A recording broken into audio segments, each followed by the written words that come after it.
I want to welcome everybody to the Daily Cheat Sheet here with Golan and our always special assignment correspondent, Guy Goldstein, reporting out of Israel, originally from Australia. And Guy is actually, I want to say this, Guy was helping me with a post yesterday. And it was about a sports reference, and it was written like a true Australian. And Guy, I can't wait for you to post that post on True Social.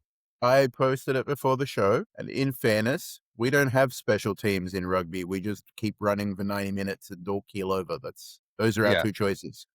Thank you. And that's a special team reference to, it was actually a very important thing you brought up yesterday, that not everybody could do certain jobs in the White House or anywhere. And sometimes you do need to bring in special teams. And oftentimes it's companies outside of the Beltway, as we've brought up. But we are here with Golan and Guy. Golan, you look fantastic with your new haircut. Oh, thank you for noticing, sir. It seems like it just never grows. Okay.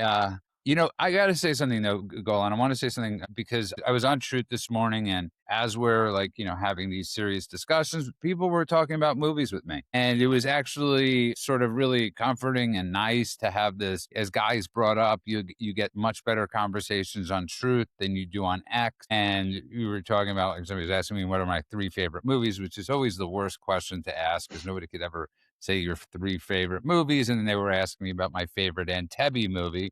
And I said it was Operation Thunderbolt, which I think is the absolute best one. I think we're all in agreement. Definitive. Yeah, the definitive. Yeah, it's the definitive, especially because it was made in Israel and it's Israeli and it fully Israeli speaking. So yes, it's the Criterion collection of Entebbe movies. Not that there are any belong in the Criterion collection. Absolutely. Look, there are some great Entebbe movies. There's some where what is it, Chuck Bronson playing Ross Perot or something. There's some really interesting ones, but you're talking about the definitive one. You've got the right one on your list. Chuck Norris playing Ross No, Perot? Chuck Bronson. Chuck Bronson. Oh, Charles Bronson. Yeah. Yeah, when you know him as well as I do. I thought it's when you know him as well as you do. It's called Charlie. Anyways, enough. We can't have fun. We're not allowed to have fun talking about stuff. But I do think it's great. I haven't been to a movie, I got to be honest, in over 5 years. And a movie theater. I don't think I've been to a movie theater since before COVID, to be honest with you. I will tell you just briefly is that in Barcelona, once a week, they have a revival of an old classic on the big screen. And I very rarely get to go because I have 2 small children, but every once in a while, there's something like undeniable I really want to see or something I somehow missed and never saw. And last night, my wife is sick, so we had to skip it, but we had tickets to go see When Harry Met Sally on the big screen. And whatever you might think of Rob Reiner's, it's one of my all-time favorite movies. And I'm very sorry I missed it, but man, if you get a chance, highly recommend for those of you who haven't, from a different generation, or from those of you who have, watch it again. Every time you watch it, you'll get something new out of it. Yes. Obviously it was a fantastic movie.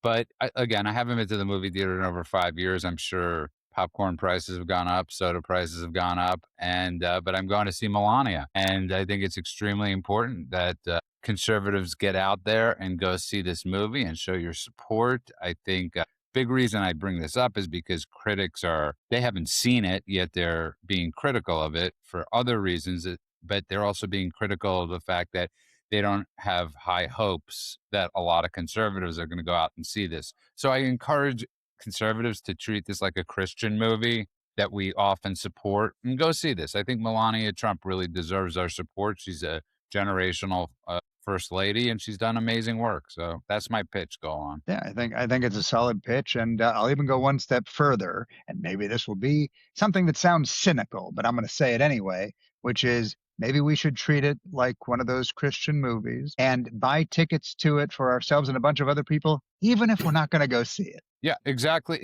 right, Guy. And as I brought up yesterday, I think it would be great to buy it for people we don't like. We know they're not going to go, but I think that would be the ultimate form of trolling, is to send it to people that we know can't stand President Trump. And at the same time, I think we should start campaigns doing that all the time. I think we should send like a setup, like for Anna Kasparian, who just hates Israel and hates the Jews, like build a tree farm in Israel dedicated to her. How great would that be? like for Tucker Anarchist Carlson. carrying forest. Yeah, like for Tucker Carlson, let's set up like a little, like, by a church, like a flower bed for Tucker Carlson. I think that would be. So That's a brilliant idea. it is a good idea. First of all, 3 favorite movies, really easy. Fellowship of the Rings, Return of the King, The Two Towers, done. There is a level of nerd that you can reach where you know your 3 favorite movies without thinking. I love how you just didn't continue on my concept of things we do for people that we don't. That, like, it'll be like, I mean, we're What? creative. I mean, we could think of a few things to do for people we despise. Well, and I wanted to clarify. Sometimes it's people we like who don't like the same movies as us, and we can buy them tickets too. We all have friends and family that we don't agree with about We only politics, have so we so should much buy money, tickets in Guy. there on. Guy, there's only so much money to go around, so these I tickets would are rather going. get a present they won't like for a person I do like than a present that they might not like for a person I don't like at all. I think. Well said. And okay, I Fascinating. feel you know what? It's the end of the week. It's Friday. Let's have a little You really, fun. Judah, you can't name your top 3 movies, really? No, because it's impossible. Can you name This your goes. number 1 movie? I think I got to be honest. I think Planes, Trains, I will always say, and I Oh, brought this up, is my Wow. favorite boy. movie That's of a all good one. time. I like that. As I'll never forget when John Hughes sadly passed away unexpectedly. Ben Stein was one of the few people at the funeral, but gave one of the eulogies. But he was also on CNN that night, and he compared it to Death of a Salesman, and he said it's the death of a salesman of our generation, only better. And I remember seeing that movie when Death of a Salesman was one of those books that really had a profound impact on my life. Mhm. It's one of the few books I actually read in high school. And but the movie had such a profound impact on my life. I just, Planes, it Trains, was and just, Automobiles? yeah. I love that Ben Stein, who is obviously a very learned man and someone who has been working at the highest levels and very educated, chooses a comedy like that, or a dramedy, depending on how you look at it. Also, it puts it on that kind of pedestal. I used to work for a Pulitzer Prize winning playwright, very very erudite man. Everything he wrote was very deep and dark. And you asked him his favorite movie, Groundhog Day, without a shadow of a doubt. Like, I find it fascinating. For me, it's Well, that's one of those Casablanca, movies easy too. It's number very 1. interesting where Christian, like it's like Christians and atheists both claim it's a Christian or an atheist movie. That's right. And Buddhists and many people, actually. Yeah, many Yeah. groups. Yeah. Yeah. And amazing. Sadly, though, on a really sad note, Catherine O'Hara died this I morning. was I I love was it. I don't know if you heard as you were doing introductions, I said, "Wow." I didn't intend to say it out loud. I just saw that. It really kind of struck me for a minute. Speaking of John Hughes movies, and because my daughter, who is 9 years old, we finally branched out, and Home Alone and Home Alone 2 were her first John Hughes movies. We just watched them about 2 weeks ago. And Catherine O'Hara and I kept saying to my wife, who hadn't seen the second one, like, "God, they got like John Hurts and like John Candy, all these great people." I'm like, Catherine O'Hara is doing so much work to make me really emotionally connected in a movie where people are getting hit in the nuts with bowling balls. Like, it's amazing to me. She is Yeah, she is she was truly a generational talent. yeah, no, just exceptional. And I don't even know if Guy knows who we're talking about, but Catherine O'Hara because was the mum from Home Alone. I know this And yeah, one. Beetlejuice and Schitt's Creek, and I mean, she truly one of those actresses, and of course all the parody mockumentaries, just unbelievable talent. and and recently she was in, because they did that documentary about John Candy. She was one of the people that eulogized John Candy, and it was very heartbreaking listening to her talk and speak. And Yeah. love Catherine O'Hara, God rest her soul. And yeah, it's sad when you see that stuff. It's just, people. She was 71 years old, and Hey, young. yeah. On the other hand, things are getting real funny in comedy heaven. There you go. There you go. Uh, Heron Phillips Getting Seymour the Hoffman band are get putting back on a play together. right now that I wish I could be watching. There you are. Okay, let's move on to a little more. Well, that is substantive stuff. I That's think. substantive. I think we have to get back to the days where not every conversation. I know we're a political show, but that is news of the day. Where not everything is so political. Yeah. It's maddening. It's somebody was talking about this the other day. They were at a sports bar. I don't remember who was talking about this, and they were saying they were like watching the play, but then everything went to politics. It was like even at a sports bar, like breaking even the sports bar or bar rule where, no politics. And that's the age we live in. And it's not helped by the fact that we have somebody, a performer like Bad Bunny, performing at the Super Bowl halftime show, followed by the American Idiot Green Day. Well, I mean, this is increasingly all of the halftime shows, including the biggest one, like Super Bowl, has just become another place where, speaking of politicization and, separating people along partisan lines, it's just become another place where people can pick sides and be mad and this and that. And they're deliberately choosing people who are going to polarize. They're deliberately choosing people who are going to alienate half an audience. It's so stupid. And it's so, you remember the days when it didn't matter what your politics were? A band would come up and first of all, they hadn't gone online and told you all of their thoughts about everything and proven that they were the dumbest morons that ever existed or the most racist a-holes or whatever it is. But they just played good music, and it didn't matter who you were. You could nod your head and you could sit next to your friend who might have had a totally different political opinion and, eat some chips and just enjoy a show. You can't do that anymore.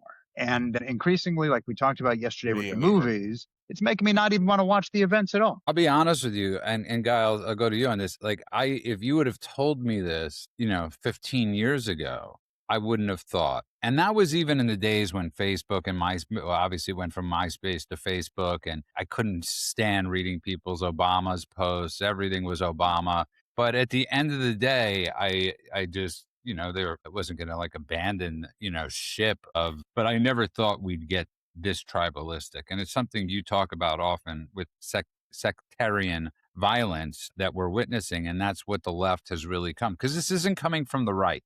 And I think that we really need to make that strong case for that. And that point, we're not the ones kicking people out of families. Okay.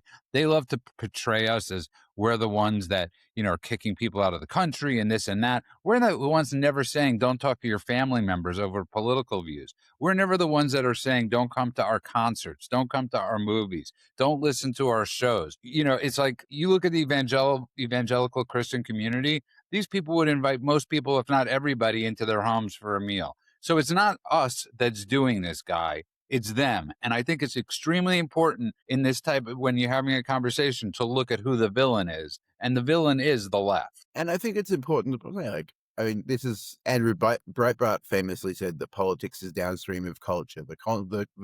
For too long, the right ceded culture to the left, thinking that it was unimportant, or it was either a lost cause or unimportant. And I think one of the things that's really coming together now is that we're seeing the political right start to take back culture. I recently saw the story of David, which was a biblical story. It happens to be the David from the Bible.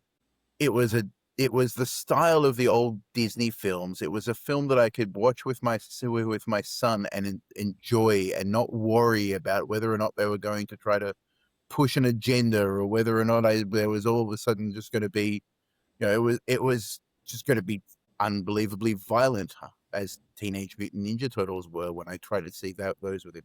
The right has actually entered the mainstream of cultural creation. They're making excellent products. The story of David is as good as Prince of Egypt was, in my opinion. The Pendragon cycle is about to come out from Daily Wire's studios. The right has started doing this, and so Melania. So we should be talking about culture. We should be enjoying culture, and that will make people come to see that it's more fun to be on this side of the aisle.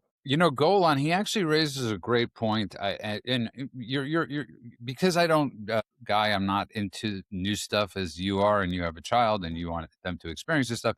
Yeah, I'm really glad you brought this up. But Golan, you look no further than Trump redoing the Kennedy Center and building it up to what it probably should look like or what it should be. And so great work on that, and great work on making Kennedy Center honors this year that, hey, at least half the country I know wanted to watch. Absolutely. It's interesting because one thing that happens on a regular basis is that people will talk about something that bothers them, but not go into the details, not go into the context of it. And, for instance, the White House, the most powerful address on the planet Earth, hosting world leaders and state dinners and peace talks. has never had a proper ballroom. So that's not humility. That's not because we were trying to be frugal. That's a logistical mistake. It's happened. And every time they want to do something, they're like, I guess we're putting tents up on the lawn at the freaking White House. So every serious country has a formal state ballroom. Now he's building one. So people are all mad about, oh no, this is outrage about architecture. But if Obama had proposed the exact same thing, everyone would have been like, well, duh, obviously. And the Kennedy Center is the same thing. The Kennedy Center needed a makeover. It needed something that was going to make it not feel like, oh, we got to go to where great grandpa used to hang out. It's like it's stuck somewhere between 1974 and mildew. The idea of doing something like a makeover isn't an insult to the arts. It's actually respect for the arts. I say this as an artist myself. This is something where I heard about it and you go, since I care about culture, you shouldn't let your flagship venue decay while pretending that the peeling paint is authentic or something like that. This is outrage, but totally devoid of context. If you just tuned in, you are listening to the Daily Cheat Sheet. We stream live every day on Rumble, soon to be on YouTube at the same time. But Turbo in the Rumble rants brought up a great point. Like, what happened to the days of Justin Timberlake, with the nipple and with the nipple. And I don't it think wasn't he said Justin's nipple; it was Janet Jackson's nipple. But just in case those of you who are listening think something about Justin's nipple, don't go Google that. but with Janet Jackson, but he was on stage at the time, obviously, and that being the biggest uproar. And it's like, I remember always saying, can we go back to the days of Facebook where I hated when people would post food pictures, but when it became so political, I was like, can't we just go back to the days when people would post indiscriminate things they were about to eat that I had literally zero Please show interest. me your avocado toast. Please. Yeah, Guy. You know what? The truth is, that would be one of the, again, I'm going to go straight to the nerd hat, but that would be one of the ways that you could actually start fixing some of the problems in society. Why? Because that's when the algorithm was just a feed of the things that the people you knew were posting. And most of the people you know post boring things that happen to them every day, right? It's the new algorithms that are that are driving engagement via clickbait, via rage bait, via the politics of division that create a lot of these problems. So when you start seeing the avocado toast again, that's a sign that the world is healing. That's I love that. That's absolutely beautiful. Go on. Let's go though to let's get into a little news talk, which is Iran. Obviously, they've rejected it. Of course, they've rejected the deal. Yeah, not sure what we were expecting.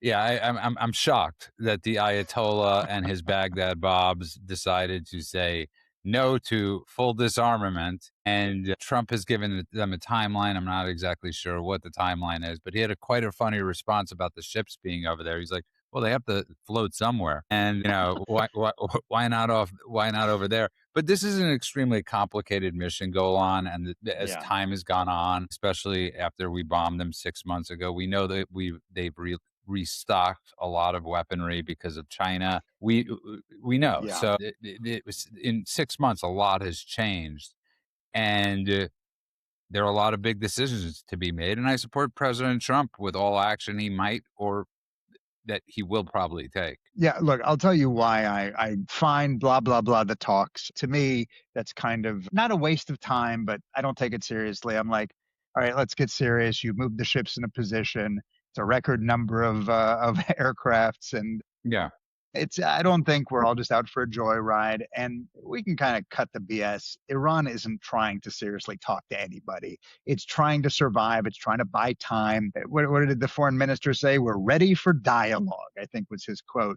And at the same time, he's like, also, we have no plans to talk to anybody. We won't negotiate on our ballistic missiles. We won't turn off our defense capabilities. Like everything that basically we would have asked for. They said, just so you know, we're totally ready to negotiate. Everything you could possibly want isn't on the table, and now begin the conversation. Like, okay, what are we doing? That's not diplomacy.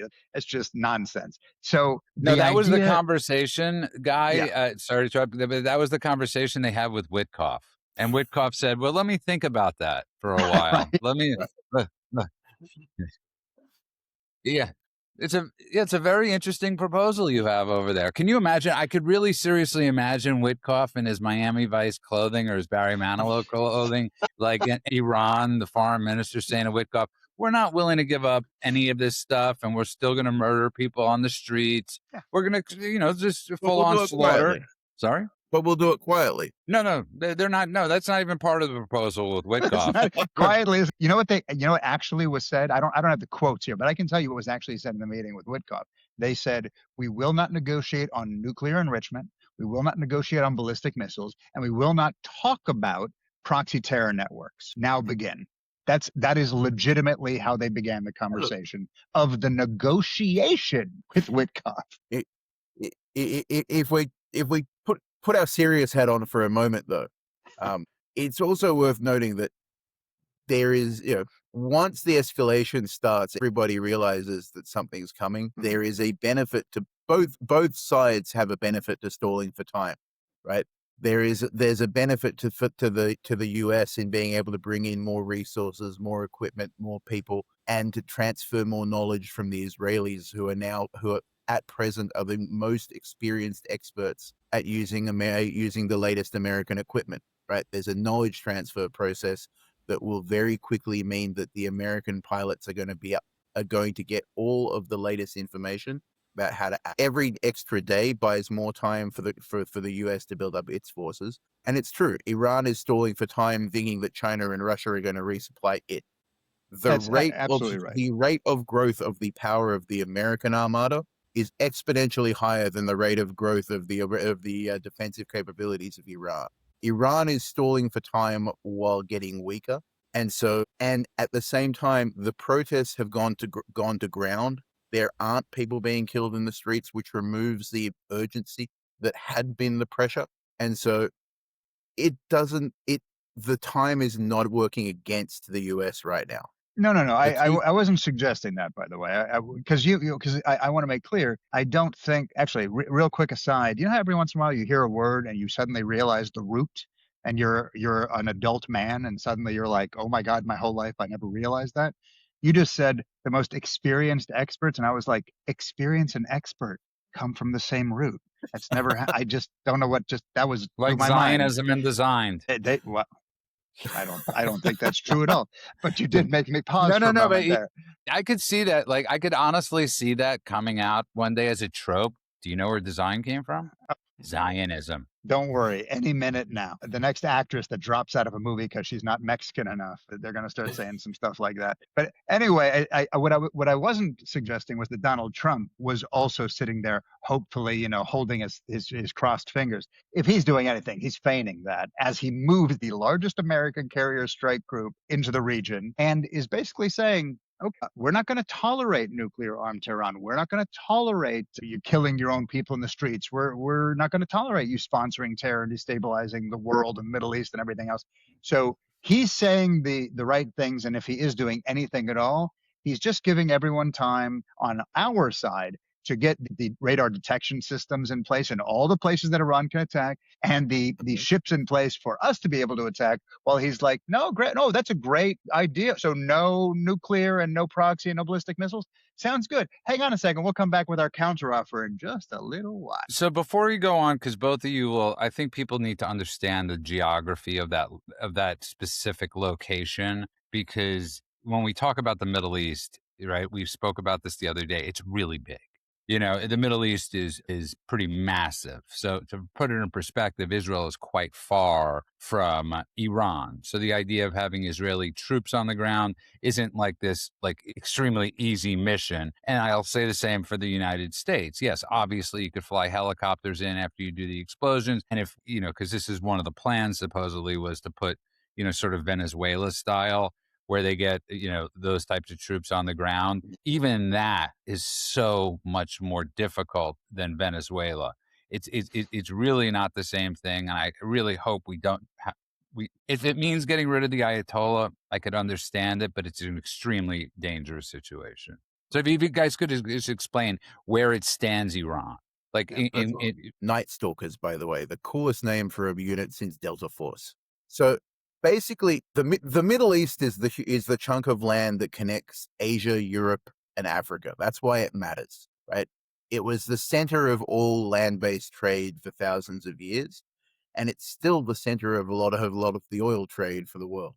Iran is a massive chunk of that Middle East that sits right on the border between Central Asia and sort of the Levant or Iraq, is a huge chunk of land that is almost impenetrable. Can I put some numbers to it so people can kind of visualize, and then I'll let you continue, because I think it's important just for our listeners to understand that the Middle East isn't a continent. Some people think it is. I've heard many people bring that up. It's about 17% of Asia is the Middle East, about 4% of Africa, and less than 1% of Europe. But of that amount of time, and this is to what Guy is saying right now, Iran takes up over 22% of the total land area of the Middle East. Massive amount of space. Sorry, And go that's ahead, why I Guy. do this show with you guys. I mean, my God, I was like praying when I asked the question that you guys would actually know the answer to that. And I'm like, holy crap, you guys actually you down to the percentage. Good for you, Golan. It's also got We the, have these conversations a lot.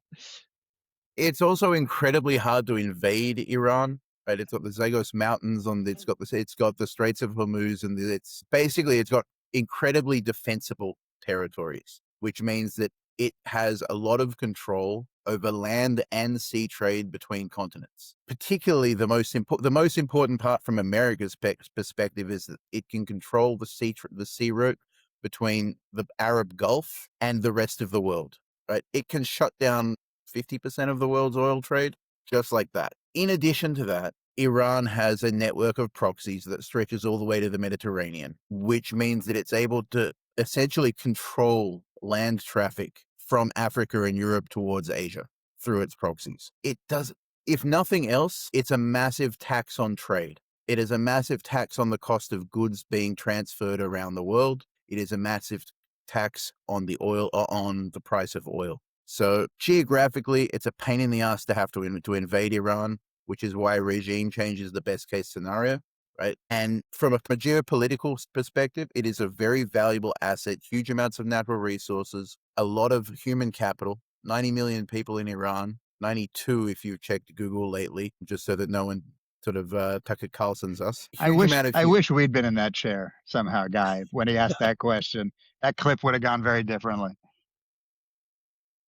And most importantly Iran has two identities and sits on two axes that cover across the Middle East, right? There is the Islamic Republic of Iran, and there is Iran, right?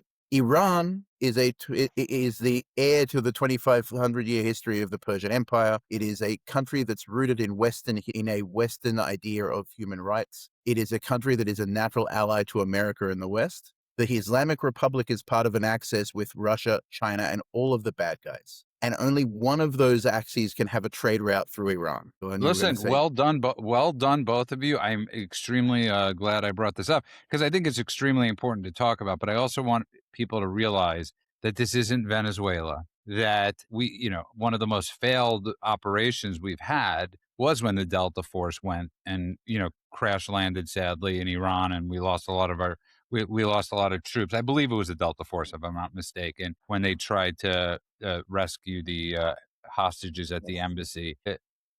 So I just want to say this isn't going to be as clean as people want. There's nothing clean about this mission. And that's why I was sort of joking yesterday, Olan, and I want Guy to create that meme where you see all the heads, the head of Qatar, the head of UAE, every single head of Egypt, everybody, Saudi Arabia, all huddling in Bibi's bunker in Israel. Yeah, look, I will also note, based on what Guy was just saying too, is to continue to understand the difference between the IRGC and the Iranian people. This cannot be more important for people who are, especially those of you, if you're listening, and especially those of you who disagree with us on a lot of stuff, especially when it comes to Israel or even Iran, to understand that if you are a human rights activist, if you are someone who is really sad when you see people who are struggling under an authoritarian regime or something like that, this is one of the ultimate examples of it that exists in the world.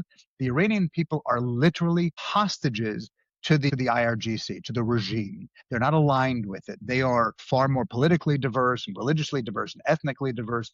They're a young culture, I believe, and Jai, correct me if I'm wrong, or Judah, I believe the No, it'll be majority of the Guy that would Iranian correct people. you on this, not me. Yeah. I thank you for being nice, I but was I was trying to include you, you know. yeah, no, you don't have to, but thank you. But I believe the majority of the Iranian people are under the age of 40. Like this is a very Right. young, vibrant culture. They're educated, they're globally connected, they're highly like urban and mobile and all of this. They want personal freedom, they want economic normalcy, and they are getting nothing but a boot on their neck, brutal crackdowns, internet shutdowns, as we just saw again, arrests, executions, as we just saw again. The entire thing is collapsing, whether it's their currency, whether it's their electricity grids, whether it's the water drying up. These are people that are literally being held hostage in dire conditions. So if you are looking to do something good for the world, this is a group. It's a benevolent group. You've heard us say this since day one on the show, where we talk about the difference between the Iranian regime and the Iranian people. This is a group of people who need your benevolence and need your saving. Well done, Guy. This is also a group of people who have proven their willingness to put in the work, right? And I Yeah. think one of the things that Israel has always prided itself on is we have never asked for American boots on the ground. And I think that was always, in part, a matter of self-respect and self-sufficiency. But in part, I think that's also part of why the United States respects Israel as a critical ally. Because Israel doesn't ask for help, it asks for support. And that's a very different thing. 30,000 people is the current estimate of how many people were killed in 2 nights of protests in Iran. The protesters have not gone dark. They have not gone dormant. They have gone to ground, but the movement is still very much alive. You can still hear its chatter. Can you explain? Not everyone knows that phrase. Can you explain that phrase to our listeners, please? So the situation on the ground right now is too dangerous for the protesters to keep protesting in the same way that they were protesting. Right? They have had to adapt to the fact that the cavalry is taking a little bit longer to get there. And rather than continue the high intensity engagement that they were having with the regime that was getting people killed by the tens of thousands, they've currently sort of toned down the protesting and the direct confrontation. But you can hear, and if you know where to listen, you can see that, and if you know where to look and where to listen, you can hear and see that the movement hasn't disappeared. It just understood that it currently needs to take a back seat. It's there, it's waiting, and it's already proven a willingness to put their own skin and blood in the game, right? So they're not asking us to save them, they're asking us to help them.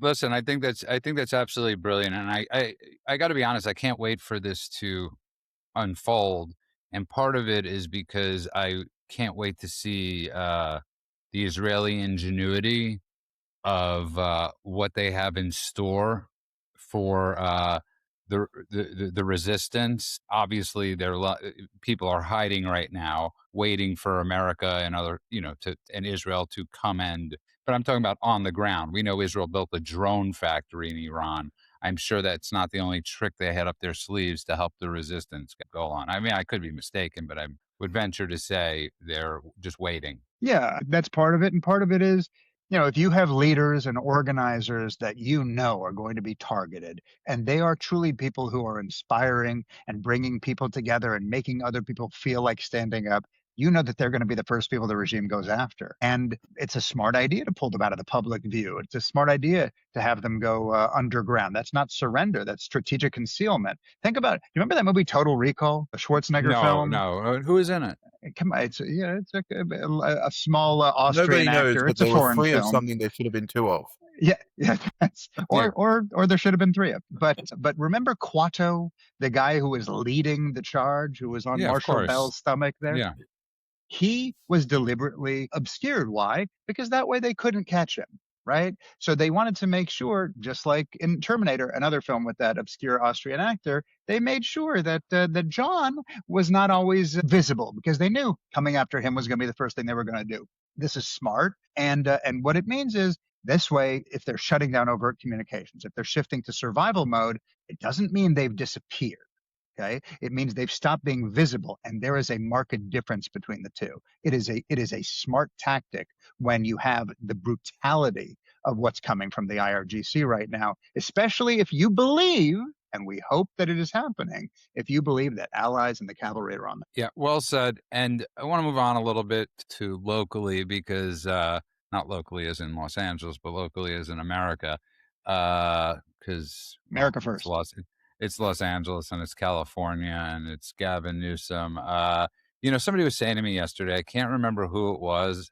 I'm trying to like how the hell, this is like one of those questions like that should be constantly like we talk about messaging is how do you mess up California? Like how do you like it was an Israeli friend of mine. He was walking his dog and we were just talking and he's like, how do you mess up? He's like, this is the most beautiful place in the it's like so beautiful here. How do you mess this up? And Gavin Newsom really tried his hardest and did his best. But to America, you have Pam Bondi obviously going after Don Lemon for the attack on the church in Minnesota. And I got to tell you, I got to be honest, when I see this, obviously I'm like, oh, good, Don Lemon got arrested. And I won't revert to what somebody we hate used to call him, and which is Don Lemon, which was, which was Tucker's, ownership of that. So, but part of me also says, why even raise his, why raise his visibility?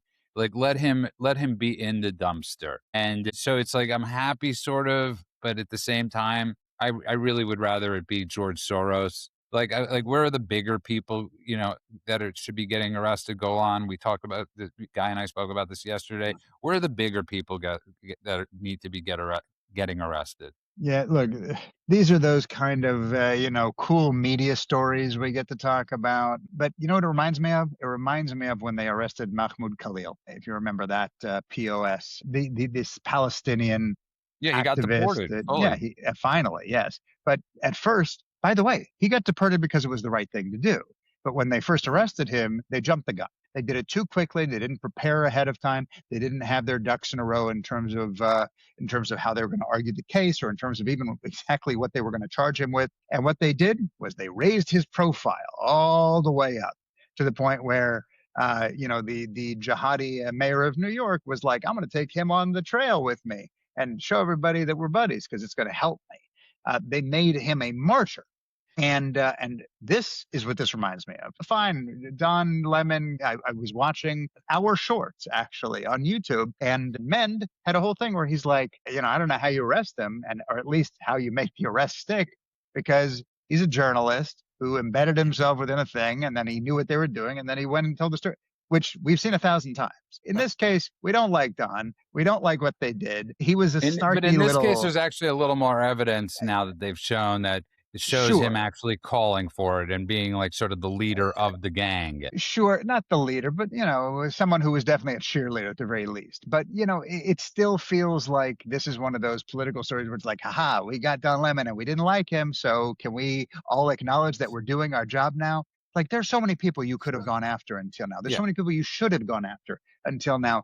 So this sort of media blitz version of doing something isn't that impressive, and this will not stick. Yeah, Guy, you know who they should have gone after? Alex Peretti the week before for attacking an ICE vehicle. Never would have That been. would have kept at least one person alive. It would have kept him alive had they arrested him and put him in the clink. Look, and the truth is, this is something that I call. I do a little bit of work on cognitive warfare. This is something I call a narrative IED. Right, that's an improvised explosive device for anyone that's not familiar with the abbreviation. It's a narrative IED because it's a story that's tempting. It's tempting for one side to take with the intention that you take it, and then it blows up in your face. Exactly. So it was really, everybody when they saw Don Lemon doing his nonsense was kind of like, I wish they'd lock that guy up. Right? It was your natural instinct because he was being ridiculous and he hasn't been a journalist for decades. Plus, for him, it would be a vacation. But the truth is, we also knew when you thought it through is the way this plays out is you arrest Don Lemon. He claims, I'm a journalist. This is the government. They're dictators. They're infringing on the First Amendment. They're targeting journalists.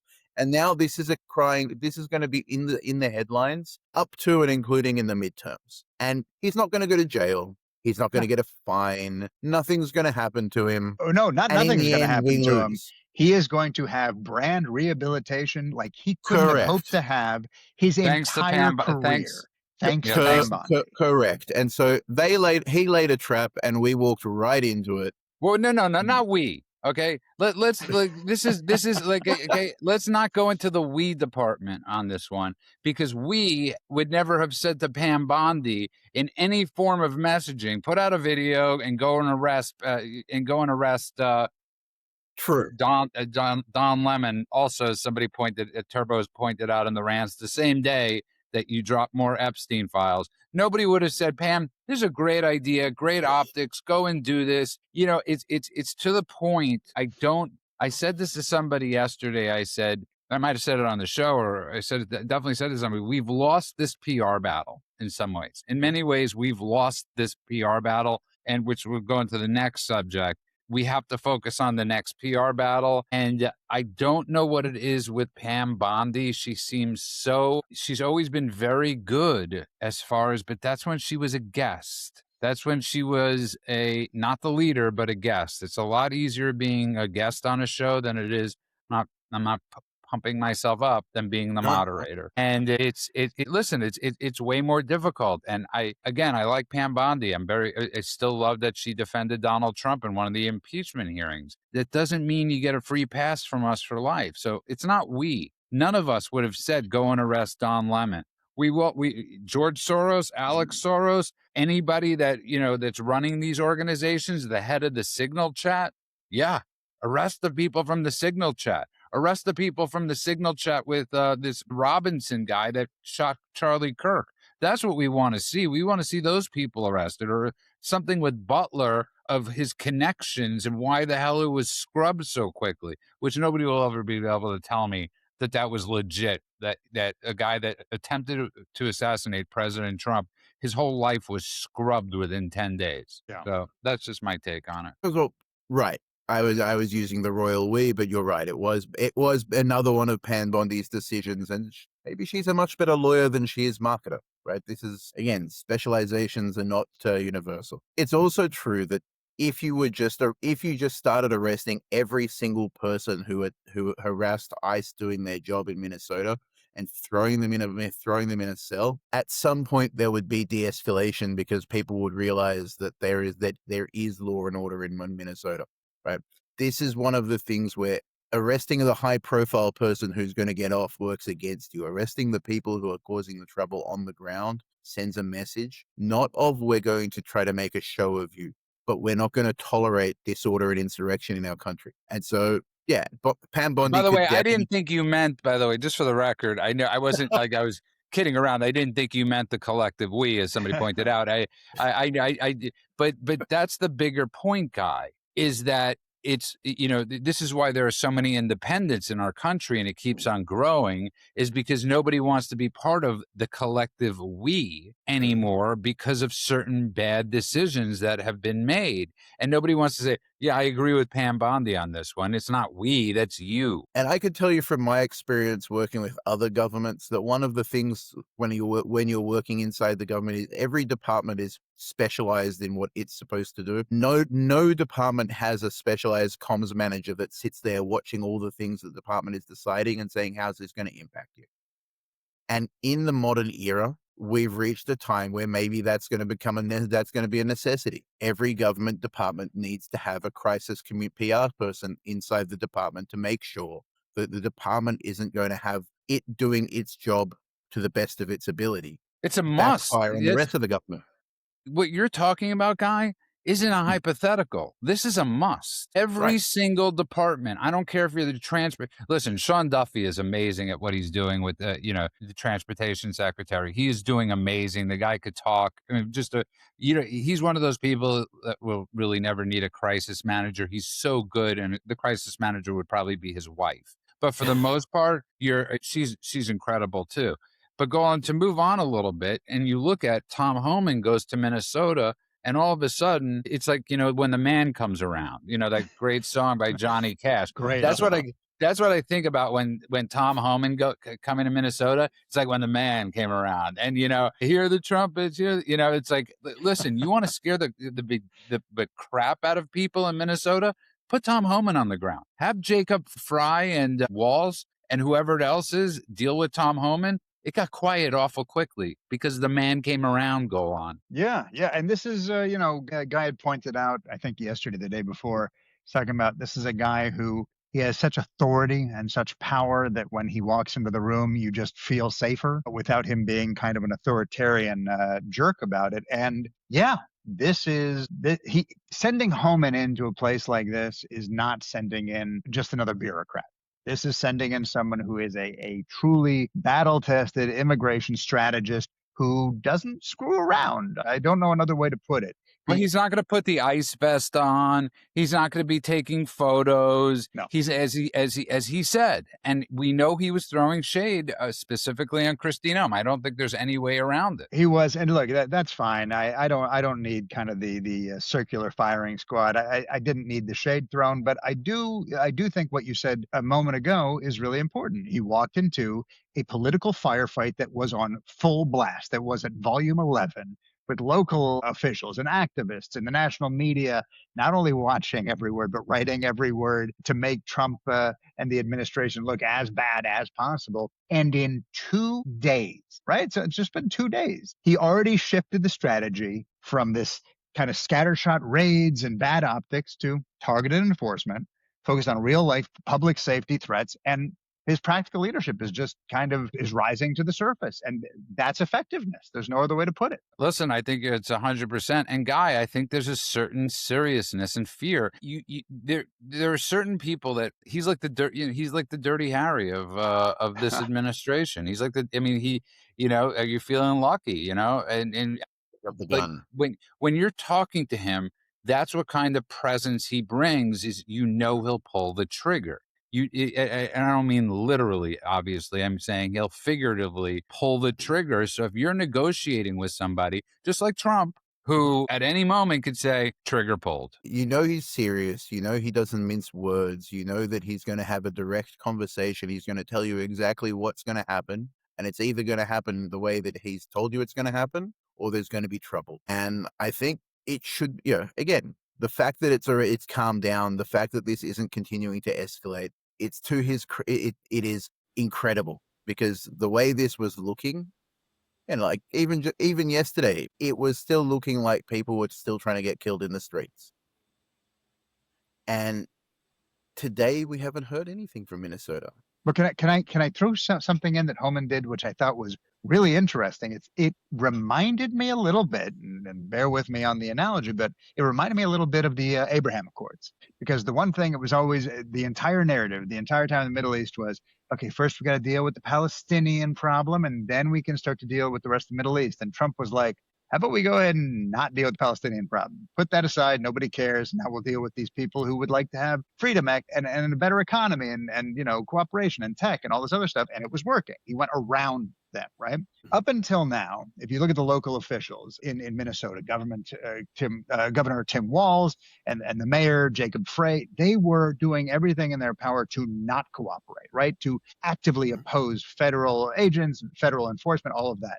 What did Homan do? And it's not talked about, which is like, it's ingenious. It's like the man with no name. He didn't have to say a lot of words. What did he do? He went to the state jails. Do you know about this? He went to the state jails and he made deals with the federal authorities, having them notify the federal authorities when an inmate with serious crime histories are about to be released. So he didn't go to the governor and say, please tell your jails to do this. He didn't go to the mayor and say, please tell your jails to do this. He went to the actual jails themselves and he made deals with them, basically saying, you and I, it's like the old movies where they were like, here's my business card, call me if you need anything. He was like, you call me directly. If there are any inmates who have serious criminal histories that are about to be released, we will show up and we will lawfully take them into custody. And what does that do? It's a workaround for the problem. The biggest problem that was causing conflict. When federal agents are hunting people in the street with oppositional local government, it creates not just friction, as we've seen, violence in the streets, because suddenly they have to go after people that are being blocked and et cetera.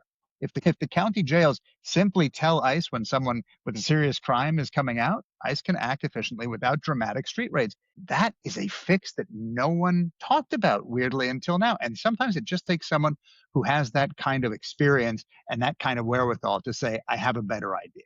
And he did it. It's a brilliant solution. I actually hadn't heard about that. Well, that's why what do you think? We have him here just for his looks? Either of you?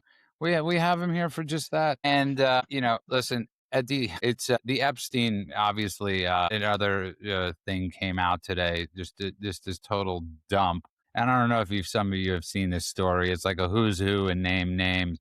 But One of them is about Bill Gates. Epstein claimed Bill Gates caught STD from sex with Russian girls, slipped Melinda Gates antibiotics in latest files released by the DOJ. So for people that want good Ay, ay, ay. page 6 reading for the weekend, there you are. Just it's a whole treasure trove of things I have zero interest in. You know what? The truth about this whole Epstein story is it has gone so pear-shaped. Early on in the day when people wanted the Epstein files, what they were really saying, what people were saying was, this person was trafficking in young girls. We want to see the client list put in jail. Not we want to see it in TMZ, not we want to hear the juicy gossip, not we want to hear the funny stories. We want to see the pedophiles in jail. Releasing all these documents just makes noise. It's just chum in the water. Either find the pedophiles and throw them in jail, or send them to Minnesota and throw them to a crowd. But deal with the actual crimes instead of making a show that only creates more problems in the conversation. Listen, you're 100% right. So one of the other names is Howard Ludnick, the Commerce Secretary, right? So he visited Epstein Island. So I don't know if you saw it, but all you're going to see is Howard Ludnick visits Epstein Island. It doesn't bring up the No, fact that he they was with also made sure they threw Musk in there too. yeah, and Musk. And they don't bring up the fact that Howard Ludnick, the correspondence is, I'm here with another other couple. We have about 8 kids with us. And yeah, lunch on Sunday sounds okay. These will be the parts that get left out. You'll just see, because nobody's going to click into the story. And that's the major issue. That's the biggest issue you have with this is it's the greatest clickbait go on of all time, especially if you're anti-Trump or anybody in the admin. There's an exchange with Melania that's nothing more than correspondence between her and Ghislaine Maxwell. So that's always been my issue with this is obviously we want to get the people off the streets that were having sex with underage girls and we're actually committing crimes. But when you released 10,000, or so many different names, it really soils and it really But it not also, for the it's left. all meaningless because all they're going to do is this side is going to pick, by the way, left and right, they're going to pick the names. They're like, aha, these are gotcha names. And then they'll ignore, there's 3 million documents that just got released. They'll ignore everything else and they'll go, here's 4 words that support our cause. And then the other side will do the exact same thing. And it's just noise. It's just, this is my answer. I'm not speaking for the show, okay? I, Golan Ramraz, do not care about Epstein or Epstein Island as content, as spectacle, or as anything, as a news story. I care about criminals going to jail, no problem. But the idea that this is like, suddenly I'm watching a Netflix documentary about all this every 5 minutes when they release all of these files, then I get to hear all the talking heads.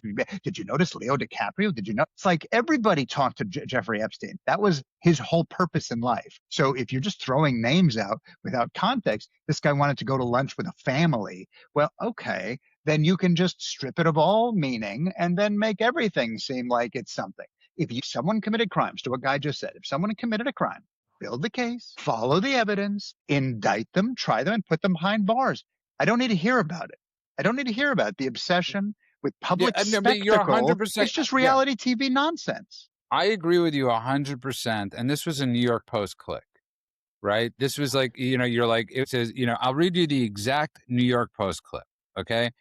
Commerce Secretary Lutnick visited Epstein's Pedo Island, emails released by DOJ reveals. Okay. Tell me that's not, tell me that's not, first of all, how horrible is that of clickbait for you to read the story that he visited, he was with his wife, his kids, his family, and another family, and then for you to read that in the story. Shame on the New York Post for even putting that out. And that's News Corp. That's Fox News. That's the Wall Street Journal. But Well, I think it's also important to point out- CNN and it's also Al Jazeera and it's also BBC. We look at all of them. It's the headline on all of them. But I think it's important to point out the Department of Justice should operate in the court of law, not the court of public opinion. There you go.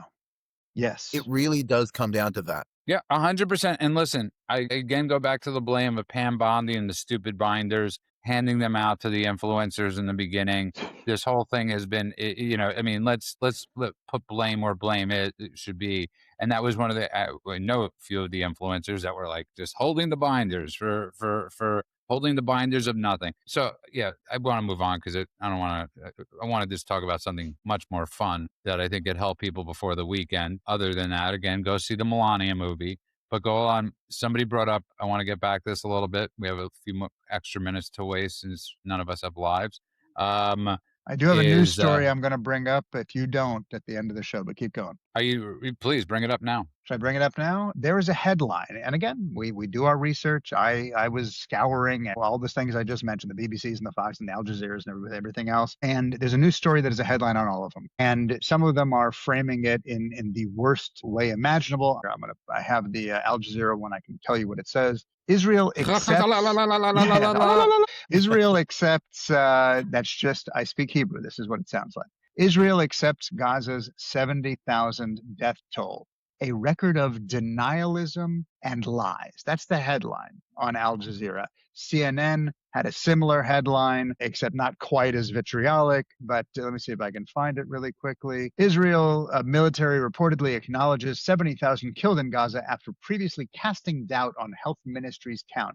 All of the headlines sound similar. All of the headlines sound like Israel finally stopped lying and said the Gaza Health Ministry was totally accurate in what they said.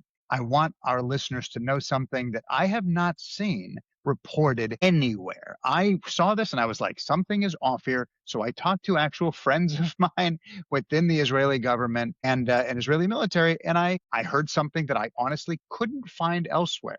And it is this. The IDF said very specifically, okay, that the number circulating internationally in the UN, in the media, which is around 70,000, is indeed the same number being reported by Gaza's health ministry, okay, which is Hamas. The IDF just said that number that you guys are reporting is coming from the Gaza health ministry. That's all they did. They acknowledged that the number being used is the number being reported by Hamas. They did not certify that number. They did not verify that number. They did not independently calculate that number. They simply acknowledged that the figure is being used internationally. And it's a massive distinction because Al Jazeera and all the other ones are trying to make it sound like Israel accepted the figure.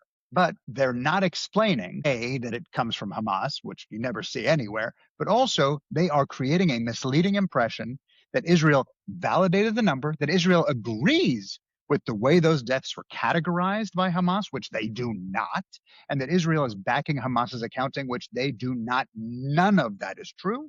And what actually happened is closer to Israel saying, we're aware this is the number being reported. It is not our official count. And that number, by the way, doesn't distinguish between terrorists and civilians, even if it were true, which it's not. Al Jazeera left all of that out. CNN left all of that out. It is lying, not just by omission, but by every other way you can lie. And I want to make sure our listeners hear that because I don't think that's going to get reported. And this is becoming a story that is going to take over the news when it comes to the Middle East. Well, I'm very grateful you brought that up. It reminds me of like, we will never get the accurate number of how many people actually died from COVID. Since if you had a heart attack during COVID, you died from COVID. If you died like that, you died from COVID. Everybody was just dying from COVID. And we'll never get an honest assessment and an honest number about that ever. So one interesting thing is that we can calculate more relatively honest number on that just very quickly because we know rates of natural death in the Gaza Strip. There were in the 2 years of the war, there should have been 12,300 people that died of natural causes. That's the expected deaths. We also know that there's about 10% of the deaths were caused by Hamas directly, not including rockets that went awry. We also know that Israel's number... Rockets that went awry, by the way, which is a massive number of rockets. Over 10% of the rockets that Hamas fired were landed inside Hamas Gaza territory. Correct. Yeah. We also know that the estimates are between 20 and 25,000 of the people that were killed were militants. What we wind up with when we actually do the maths on the number, even accepting the numbers that Hamas and the United Nations have put out there, because they operate in tandem, you wind up with a number that's roughly not far off 1-to-1 with about 30,000 civilian casualties. Why do I bring up the number 30,000? Because when 30,000 people were killed in 2 days in Iran, nobody gave a damn. And when 30,000 people die as collateral damage in an armed conflict in urban environments over the course of 2 years, that's the greatest catastrophe that's ever befallen mankind. And so even if you, when you actually look at it, the malreporting, not misreporting, malreporting of these numbers, particularly side by side, shows just how malicious the journalists are. Well put. Brilliantly done, both of you. Bravo. And By the way, speaking of the UN, I was just about to say that okay, all right, story. go ahead. I love it. I love this I was story. just, speaking of the UN, It's my dessert for this meal. Gutierrez warns UN faces imminent financial collapse. Yes, the crisis is deepening, Secretary General says, citing unpaid fees and budget rules on unspent money. So it's funny because you have to return the unspent money, but like, what a horrible notion. But what do you think would happen when you have like 193 different countries that are dead broke, and that's being supported by like the United States and 3 other people, and everybody's robbing the till blind, and you're supporting UNRWA and all these terrorist organizations? I don't just hope it goes broke. I literally hope the building implodes. When Can we reshare the meme we made of the Trump Tower or at Oh no, we have to share that meme. Yeah, I literally hope the building implodes without any American or any of our allies there, which are not a lot at this point. Wouldn't mind. Well, the president did tell us that the construction was incredibly shoddy. Yeah, yeah, that's true. That's true. That would be it would be hysterical. And President Trump being like, should have let me renovate it. Look what I did with Woman's skating ring.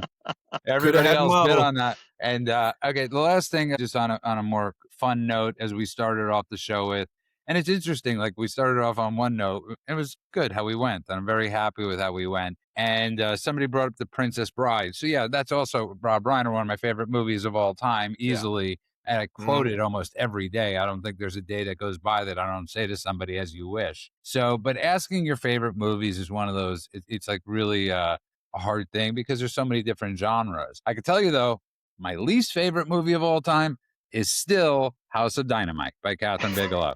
I will not let that go. My least favorite movie. Princess Bride, a really good example of how once upon a time we didn't go see stuff because of political opinions, because everyone just kept their mouths shut, despite the fact that at least 2, if not more, of the people in the cast of Princess Bride are raving lunatics who hate America and our allies and Israel and everything else. But besides that, but by the way, 2 Jewish guys who couldn't be more anti-Semitic. But beyond that, you just go and you have a good time, and you're not getting hit over the head with messaging all the time, and having to take purity tests all the time. God, what a time to be alive. Today, my wife was sick, so I sat with her for a little while as she watched Lethal Weapon 1, 2, 3, and 4, and I thought I married the right woman. And I'll give you the reality though of that movie is 3 people made that movie, and it was none of the star. It was none of the, 1 was a star and 2 were like just sort of add-ons, and that's Peter Falk, the greatest, a young Fred Savage, and obviously Andre the Giant, and stole the movie. So, but just it's I wish we could go back to that time. We've discussed it. People have asked me. I think I have had this discussion with a guy. We might have had it yesterday online. Can we go back? And I don't know. I don't know if I don't know is the answer, Guy. I was going to say, it's funny because I quote that I find myself quoting The Princess Bride almost every day too, but I use the I don't think that word means what you think. Yeah, of course. It's sort of my daily go-to. So yeah, it just shows the difference in our personalities. No. You're the likable one. Whereas I look at Trump and I go, "Have fun storming the castle." But I use that line as an episode title. So I absolutely with Wallace Shawn, I love it. It's inconceivable. It just what can I just say as we're ending? I hope to God for future generations they're afforded these things, that these types of movies and cultural references that bring them nothing but joy. You guys, I don't want it to have to be where it's like you guys as parents that the only joy of movies you're bringing your children are between like the years 1979 or 78 with E.T. and to like 1994. We all wish that Hollywood would make stuff that entertains us. That's why we're so excited when a show like Landman comes out and anything pretty much Taylor Sheridan does. That's why we're so excited. It's because like, oh my God, this obviously we think it's sort of conservative. Or Top Gun Maverick, right? Same kind of thing. Right. Since we're doing an entertainment show today, I'm just going to point out that Bluey won the top streaming show for the second year in a row. Bluey being one of the most incredible children's cartoons made in Australia.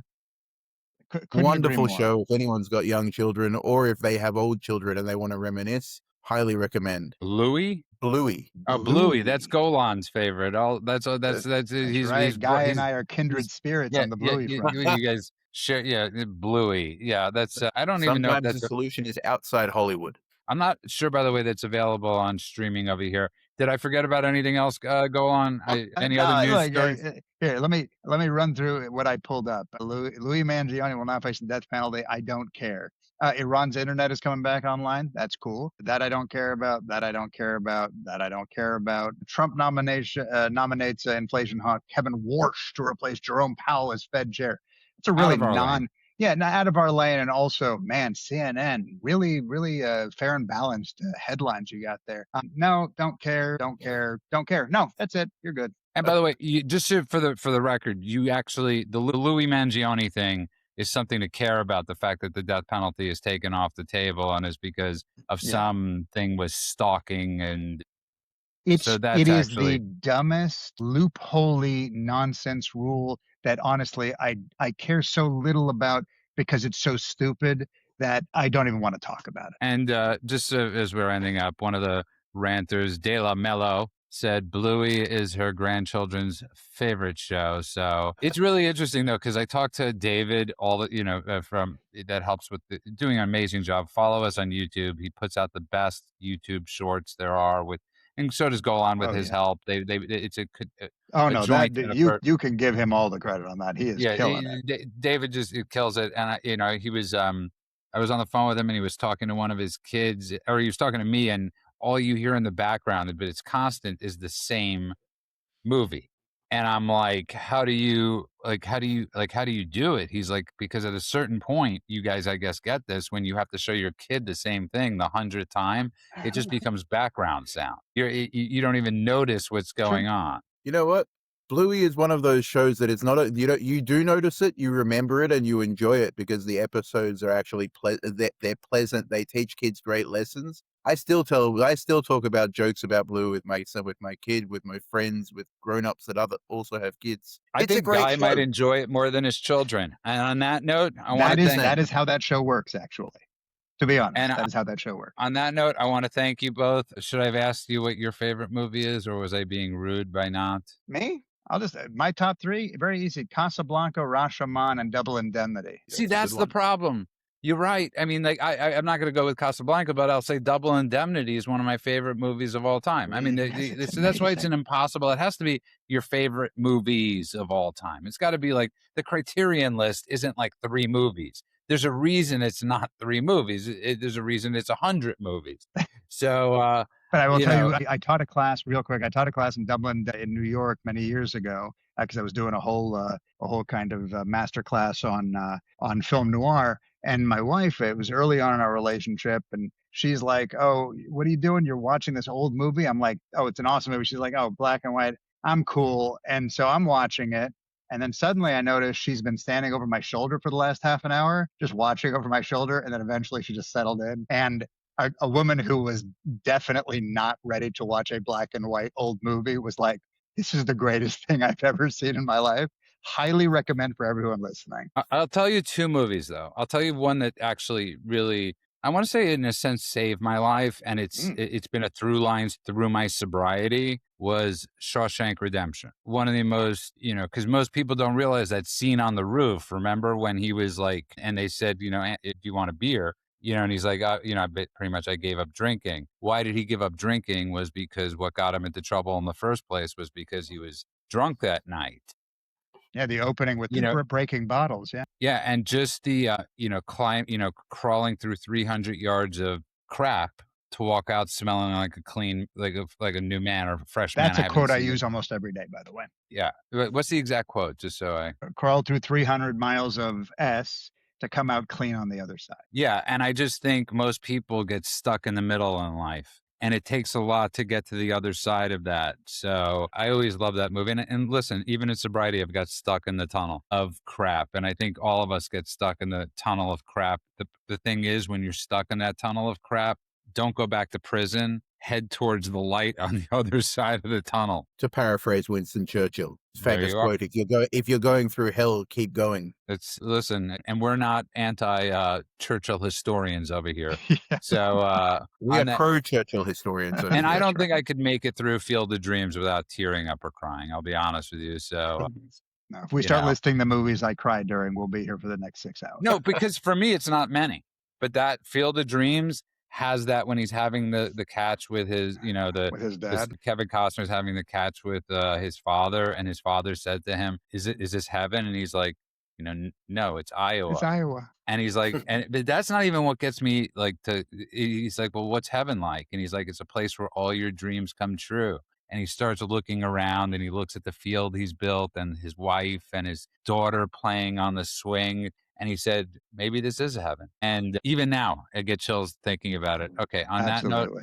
I want to thank you both for indulging me because I bring nothing to the table when it comes to Iran and the topography of the area. So thank you both. Guy, you're incredible. And of course, Golan, you look dashing and you're always beautiful and handsome, especially with your new haircut. I want to thank everybody that follows and listens and subscribes. We hope we bring something to your life. Everybody that posts and comments brings a lot to our lives. So from the bottom of our hearts, thank you. You can find us all over. You can find us at thedailycheatsheet.com. I want to wish everybody good morning, afternoon, and night world, wherever you are. God bless you all.